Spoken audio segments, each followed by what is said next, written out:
একটা চোর চুরি করতে আসে ঢুকলেন, জানে না কার ঘরে ঢুকলো। যখনই ঢুকলেন সাথে সাথে অন্ধ হয়ে গেল, চোখে দেখে না, বাইরে হতে পারছে না, পথ দেখে না, চোখের নিচে বসে বসে কান্দে, আল্লাহ আমি কার ঘরে ঢুকলাম, আমি যে অন্ধ হয়ে গেলাম,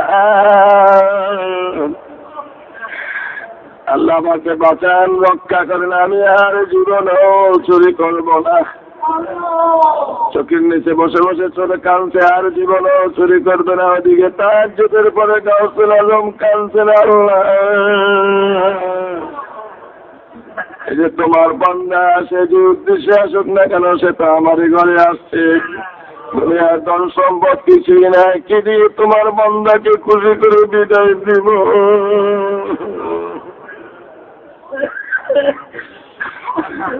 চোর কাঁদছে, আর জীবনেও চুরি করবে না। গাউসুল আজম কাঁদছেন, কি বলে তারা কি দিয়ে খুশি করে বিদায় দিবে।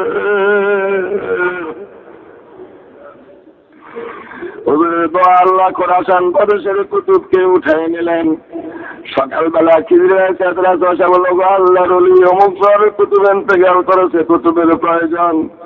হুজুর বলছেন তাই তো চিন্তা করছি, আমার ঘরে এক আল্লাহর বান্দা বসে বসে কাঁদছে, তাকে নিয়ে আনলেন, চোরের দৃষ্টি মুখে ফু দিলেন, দৃষ্টি শক্তি খুলে গেল।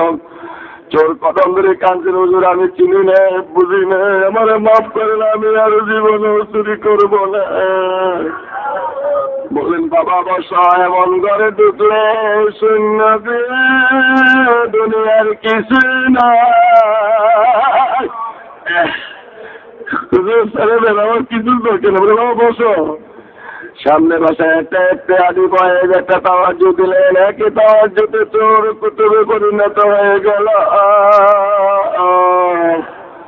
ওরে মুনাফিক আব্দুল কাদের, কোন কদমে বসছো, চোখের পানি ছেড়ে দাও, কান্দা। যে ঘরে একটা চোর চুরি করতে আসে, আল্লাহর কুতুব হয়ে যায়।